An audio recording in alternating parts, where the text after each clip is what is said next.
What's up everyone, this is Nikhil from GreedyTech and these are the reasons not to buy Lenovo ZUK Z2 Plus.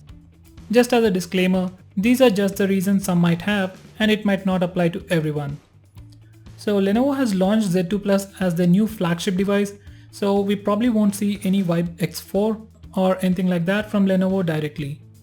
Okay, now if we just take a step back and look at the phone, we see an amazing value for money and it comes with the best processor and the least cost. Now let's take two steps back and you'll see something more interesting. Okay, this is more like just a phone. Yes, it's an Android phone and you can install apps and do anything with it. It has all the basic hardware you need, but that's all it has. So it doesn't have any audio enhancement like Dolby Atmos or dedicated DAC or an amp. So not a good choice for audiophiles. We don't have IR Blaster or the NFC. IR Blaster might be a luxury, but most of the mid-range devices have it, and NFC is important these days, at least on a flagship. Next, cameras are just okay. Yes, they are good, but not flagship material. It doesn't have optical image stabilization, but stabilization is good. So that's more like a cherry on the top.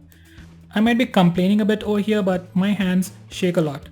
You can check out that in my speed tests, but the point is, without optical image stabilization, I have to try for 2 to 3 times to get a very sharp image. With optical image stabilization found in Mi 5 or the OnePlus 3, it's a piece of cake. So stabilization in video recording is pretty good, but it would have been great to have optical image stabilization. So that's missing and I personally hate that part. Next, we don't have any FM radio. I never listen to it, but if you do, then this is another reason not to buy this phone. Next and the final reason is ZUI. That's the OS Z2 Plus comes out of the box. It's okay, but it is neither stock Android nor a custom skin.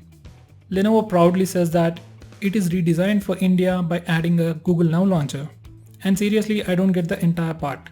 They added a Google Now launcher, they added us Google stock phone dialer, and that's it. We don't have any features. It doesn't have any options for customization. I had a hard time changing the default launcher, and now once I set Google Now as my default launcher, I don't know how to change it back to TSF shell. This might not affect you if you can root the phone and flash a custom ROM, but if you don't want to do that, or if you're scared to do that, then you're stuck with this UI forever. It might get few updates and it might improve over time, but till then, you're stuck with this. Personally, I think this is the biggest reason to not buy this phone. It lacks features, it's not as responsive as stock Android or MIUI. And considering the 820 processor, this kind of performance is simply not acceptable, at least for me. Besides that, there are some minor bugs which really irritates me. I'll address all of that in my review, so stay tuned for that. So guys, these are some reasons, and before you start shouting at me, let me just ease your mind. Everything I said above is not required, like the best cameras, better audio, or the software features.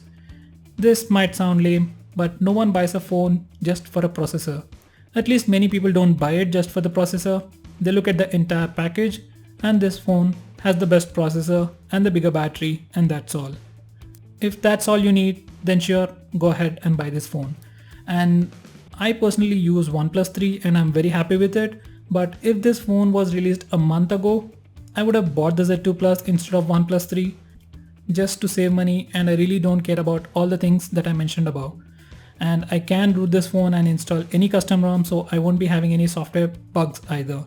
It doesn't matter how much it costs. I would rather prefer OnePlus 3 with buttery smooth lagless UI over this ZUI. It's not just about the performance, it's about the overall Android experience. And to make it much simpler for you to understand, Moto G4 Plus, which has a Snapdragon 617 I guess, it performs much smoothly than Z2 Plus. Yes, Z2 Plus has a performance, but performs much more smoother than Z2 Plus. That's the difference I'm talking about. So there you go guys, these are some of the reasons not to buy Z2 Plus, and I am really sorry this video turned out to be a total disaster I guess. But anyway, do let me know if you like this video and if you want me to open up like this or not. So if you have any comments, complaints or feedback, feel free to leave that below this video. And if you haven't subscribed to my channel already, do subscribe and stay tuned to us. This is Nikhil from GreedyTech signing off. Have a nice day.